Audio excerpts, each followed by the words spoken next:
Mira, esta es dura. El verdadero lujo hoy no es tener un Rolex.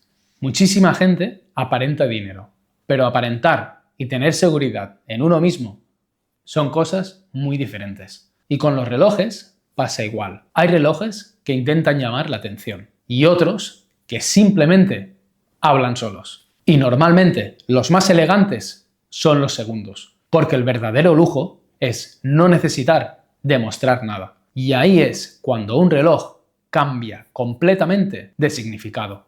Los que saben, lo entienden.